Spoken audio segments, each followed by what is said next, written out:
कभी कभी हमें जीवन में अकेले लड़ना पड़ता है। यह कहानी एक ऐसे लड़के की है जो अपने लक्ष्य की ओर आगे बढ़ने के लिए अपने अकेलेपन को एक सुनहरा अवसर बनाता है।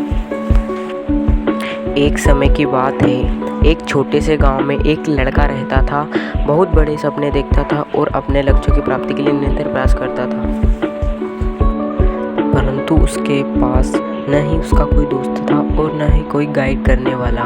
उसके परिवार में उसके सपनों को समझने वाला कोई नहीं था। इसलिए उसे लगता था कि वह अकेलेपन की जंजीरों से कब बाहर निकलेगा और अपने सपनों को पूरा करेगा।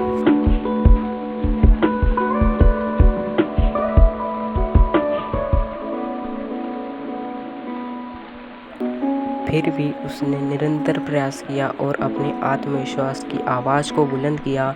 उसकी इच्छा शक्ति और संघर्ष ने उसे सही दिशा में आगे बढ़ने की शक्ति दी। फिर एक दिन उसे अपने गांव के बाहर एक लाइब्रेरी का पता चलता है। वह आश्चर्यचकित हुआ क्योंकि उसने पहले कभी ऐसी जगह नजर नहीं आई थी। धीरे धीरे उसने लाइब्रेरी पुस्तकालय के दरवाजे पर कदम रखा। वहां जाकर उसने देखा कि लोग पुस्तकों के बीच खोए हुए हैं और वहां की शांतिपूर्णता और ज्ञान के वातावरण से उसे संतुष्ट कर दिया है। अपनी उत्कृष्टता को पहचानते हुए उसने यह निर्णय लिया कि वह लाइब्रेरी यानी पुस्तकालय में समय बिताएगा। धीरे धीरे वह लाइब्रेरी की विभिन्न किताबों को पढ़ने लगा और नई दुनिया की खोज में निकल पड़ा।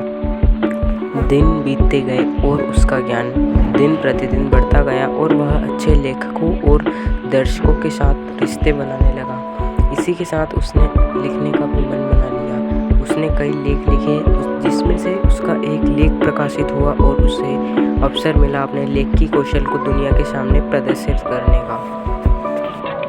वह लड़का जो कभी अपने अकेलेपन को एक रुकावट समझ रहा था, वह अब एक प्रेरणादायक उदाहरण बन चुका है। लोग उसे इज्जत देने लगे और वह लड़का अपने लक्ष्यों की ओर अग्रसर होने में सफल हुआ। इस कहानी से हमें यह शिक्षा मिलती है कि अकेलापन को एक सुनहरा अवसर बनाने के लिए हमें संघर्ष करना पड़ता है।